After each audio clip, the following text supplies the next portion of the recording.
어느새 그런 나이가 되었습니다. 부지런히 뛰다가 정신을 차려보니 인생의 반환점을 돌고 있습니다. 그 반환점, 여러분은 만족하고 계신가요?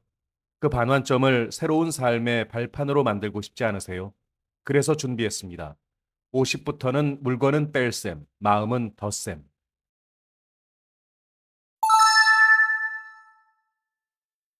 버린다, 소유하지 않는다. 무엇이든지 넘치는 것은 모자람만 못하다. 포만과 탐욕의 시대에 자제하고 절제할 줄 아는 인간의 품위에 대해서도 우리는 생각할 줄 알아야 한다. 대개 나이가 들수록 더 많은 물건을 갖게 됩니다. 1년에 10가지를 사고 하나도 버리지 않는다면 10년이면 100가지 물건이 더 쌓이는 셈이죠. 여기에 이런저런 이유로 선물 받은 것까지 더하면 헐. 그런데 문제는 그렇게 쌓아둔 물건이 우리의 관심과 노력을 잡아먹는다는 겁니다. 어딘가에 쌓여 있다는 것만으로도 정리해야 하는데 하는 찜찜한 마음을 갖게 만든다. 가지고 있으면 결국 사용하게 되고 어지르게 되고 내 일상을 난삽하게 만든다. 그러니 버려서 아까운 게 아니라 버려야 비로소 개운해지는 것이다. 그렇게 생활의 군살부터 빼야 인생이 가벼워진다고 합니다. 하지만 꼭 챙겨야 할 물건도 있다고 하는데요. 세 가지입니다. 첫째, 속옷이다. 속옷은 청결하고 위생적으로 생활하는데 꼭 필요한 의류이자 겉모습을 완성하는 뼈대와도 같다. 둘째, 수건이다. 하루를 시작하거나 마감하면서 세안이나 목욕 후에 뽀송뽀송한 수건이나 베스타올로 닦아내는 기분은 삶의 만족도를 한층 높여준다. 셋째, 침구다. 몸에 직접 닿는 침구는 순면이나 린넨 제품을 깨끗이 삶아 사용한다. 그리고 또 하나, 내 공간에서 생활에 찌든 냄새가 나지 않는 게 중요한데요. 그러기 위해서는 공간을 구분해서 사용해야 한다고 합니다. 거실, 침실, 화장실, 용도에 맞게 꾸며야 한다는 겁니다. 먹는 곳인지, 자는 곳인지, 배설하는 곳인지, 목적을 모르게 뒤엉켜 있다면 일상도 질서 없이 혼란스러워진다는 거죠. 묘하게 공감됩니다. 그렇게 50세에는 어울리는 물건들에 의지해 최대한 단순하게 살면서 아름답고 우아해져야 한다고요. 이제 쌓아두지 않고 버리는 것부터 시작해 보시죠. 50부터 살릴 것과 버릴 것. 50이 돼도 건강에 호기와 허세를 부리는 사람들이 있습니다. 나는 아직 주량이 세다. 나는 건강하다. 먹고 싶은 대로 먹을 거야. 건강을 염려하는 게 마치 비겁한 타협이나 되는 것처럼요. 객기입니다. 이제 체력을 관리해야 합니다. 나이가 들어서도 독립적이고 심플한 삶을 유지하려면 건강이 가장 중요하기 때문입니다. 그래서 50부터는 음식을 버려야 산다고 합니다. 무슨 배는 따로 있다 라는 말에 대해서도 의문을 품어야 한다. 식사 후에도 디저트, 과자, 과일을 먹을 배는 따로 있다고 말하는 사람일수록 비만인 경향이 있다. 배는 하나뿐이다. 우리가 섭취한 칼로리는 다 그 속으로 들어간다. 그렇게 내 건강에 유익한 음식을 고르는 지혜가 필요하다고요. 그리고 또 중요한 게 있는데요. 바로 칫솔이라고 합니다. 나이가 들면서 치아 때문에 고생하는 분들을 주변에서 흔히 봅니다. 음식을 제대로 못 먹는 것은 물론이고 얼굴에 부조화도 생길 수 있다고 하죠. 임플란트로 대체하는 분들도 있지만 무엇보다 비용이 만만치 않습니다. 그래서겠죠. 치아 관리를 위해 칫솔 그리고 치약은 매우 중요한 것 같습니다. 그리고 또 하나 수면입니다. 이건 뭐 의심의 여지가 없습니다. 수면 부족은 만병의 근원이라고 하니까요. 충분한 수면, 그리고 기회가 되면 낮잠도 필요합니다.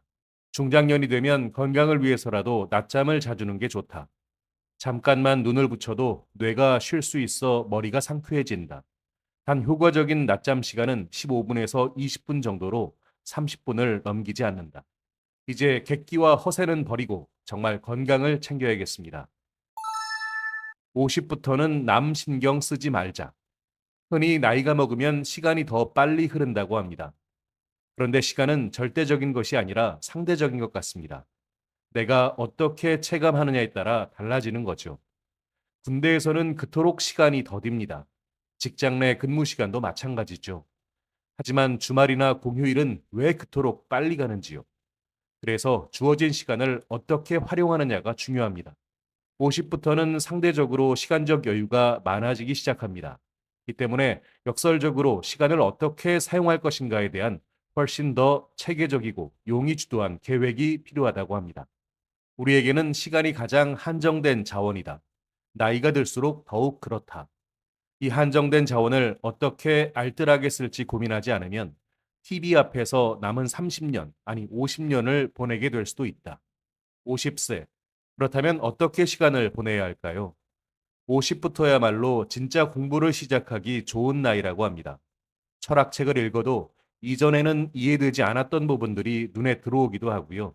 경험이 쌓여 있다 보니 웬만한 분야에서는 조금씩 상식이 깃들어 있습니다. 시간적 여유가 많아진 인생 후반부에는 젊은 시절 하지 못했던 공부나 취미 등에 더욱 의욕적으로 도전할 수 있다. 이제껏 쌓아온 경험에다 새로운 지식과 체험을 덧붙이면 시너지도 생긴다. 그러므로 진짜 공부를 시작하기에 가장 적합한 연령대가 바로 지금인 것이다. 이 과정에서 참고해야 할 게 있습니다. 우르르 몰려다니며 하는 취미는 해봐야 헛것이라는 건데요. 무언가를 배우거나 취미 활동을 시작할 때에도 꼭 친구들과 함께 하려는 이들이 있다. 말하자면 친교 활동과 취미 활동을 겸하고자 함인데 대개 주객이 전도되어 제대로 취미 활동을 추구하기보다 만나서 수다 떨고 놀거나 술이나 마시다가 끝나는 경우가 많다. 공감됩니다. 이럴 땐 꼭 친구가 그만두면 자신도 덩달아 그만두게 되죠. 모처럼 시작한 건데 말이죠. 그래서 중요한 건 진정한 공감이나 관점을 나누는 깊이라고 합니다. 그렇지 않으면 아무리 여럿이 다녀도 결국 공허함만 남기 때문이죠. 괜히 그룹 내 구성원들 간에 감정 갈등이 생길 수도 있고요. 그래서 누구와 할 것인가 보다 무엇을 할 것인가에 초점을 맞춰서 자신의 취미 활동을 설계할 필요가 있습니다. 50부터는 마음에 무엇을 더할 것인가?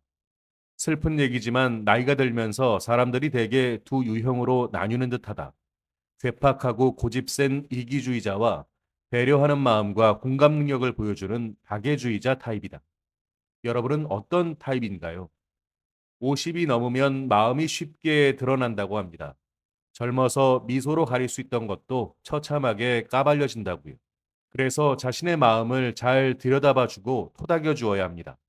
재테크에 관해 공부하듯이 자신의 마음을 잘 알기 위한 공부도 해야 합니다. 오늘부터 자신의 마음을 돌보는 공부가 필요하겠습니다. 하지만 나이가 들면서 걱정도 늘고 스트레스로 일상이 가득 차 있게 마련이죠. 스트레스는 대개 불안이나 걱정 때문에 생기는데요. 그런데 짚고 넘어가야겠습니다. 흔히 걱정의 40%는 절대 일어나지 않을 일에 대한 것이고 30%는 이미 일어나서 바꿀 수 없는 일에 대한 것이며 22%는 걱정할 필요도 없는 사소한 것에 대한 것이라고 합니다. 실제로 자신의 힘으로 바꿀 수 있는 걱정은 단 4%밖에 안 된다고요. 스트레스가 오면 아, 왔구나 하고 알아차려주는 것. 그것이 아무것도 아니고 내가 어찌할 수 있는 것도 아니라는 것을 인정하는 것이 첫걸음이다. 이것만 해도 마음이 많이 진정된다. 지금부터 스트레스와 사이좋게 지내보시는 건 어떨까요? 재미있는 일을 찾고요.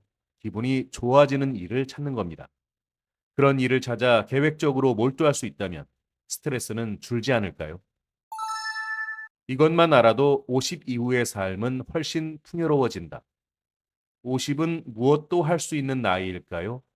아무것도 할 수 없는 나이일까요?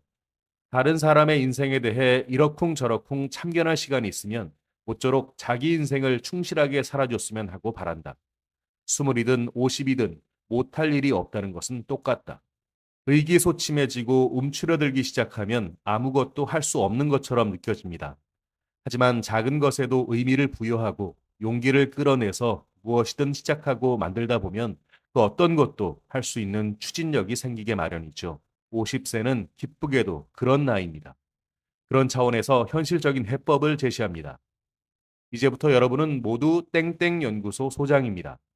연구소의 이름은 중요하지 않습니다. 여러분이 관심을 갖고 있는 분야라면 무엇이든 상관없습니다.